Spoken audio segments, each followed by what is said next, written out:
بسم اللہ الرحمن الرحیم۔ جیسا کہ پچھلے لیسن میں میں نے آپ سے بات کی تھی آف کورس یعنی یقیناً کی، رائٹ یعنی صحیح کی، اس کے بارے میں نے آپ کو دو سینٹنس بتائے تھے کہ آف کورس کو ہم کہاں پہ استعمال کرتے ہیں اور صحیح کو کہاں پہ استعمال کرتے ہیں۔ آج کے ٹاپک میں میرے پاس آ جاتا ہے ریگریٹ یعنی افسوس اور سوری یعنی معذرت۔ یہ میرے پاس آتے ہیں جی مین پوائنٹس، یعنی ان کو ہم کن کن جملوں میں استعمال کرتے ہیں، یعنی معذرت کو ہم کن جملوں میں استعمال کر سکتے ہیں اور افسوس کو کن جملوں میں استعمال کر سکتے ہیں۔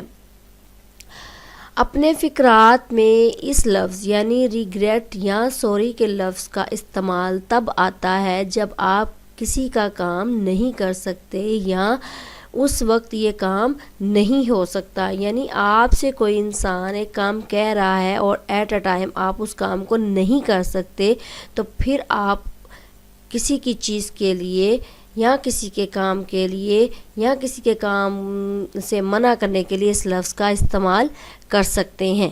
تو پھر اس لفظ کا استعمال کیسے کرنا چاہیے، یہ ان دو سینٹنسز سے آپ کو پتہ چل جائے گا۔ اب احسن شاہد سے ایک ریکویسٹ کر رہا ہے، احسن شاہد سے کہہ رہا ہے شاہد کیا تم کچھ ناشتہ لاؤ گے؟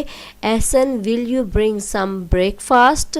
اب آگے شاہد احسن سے کہتا ہے افسوس ابھی ممکن نہیں، شاہد ریگریٹ ناٹ پاسبل ناؤ، یعنی وہ ایٹ اے ٹائم اب اس کے کام کو نہیں کر سکتا، اس لیے وہ ریگریٹ کے میننگ کو لے رہا ہے۔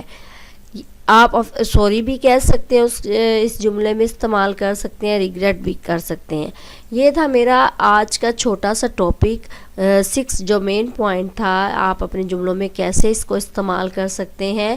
اب جو 7 ہے وہ اس کے بارے میں آپ کو نیکسٹ ویڈیو میں بتاؤں گی۔ تب تک کے لیے مجھے اجازت دیں، میرے چینل کو سبسکرائب کیجیے گا، ویڈیو اچھی لگے تو لائک کیجیے گا، اپنا خیال رکھیے گا۔ تب تک کے لیے اجازت دیں، اللہ حافظ۔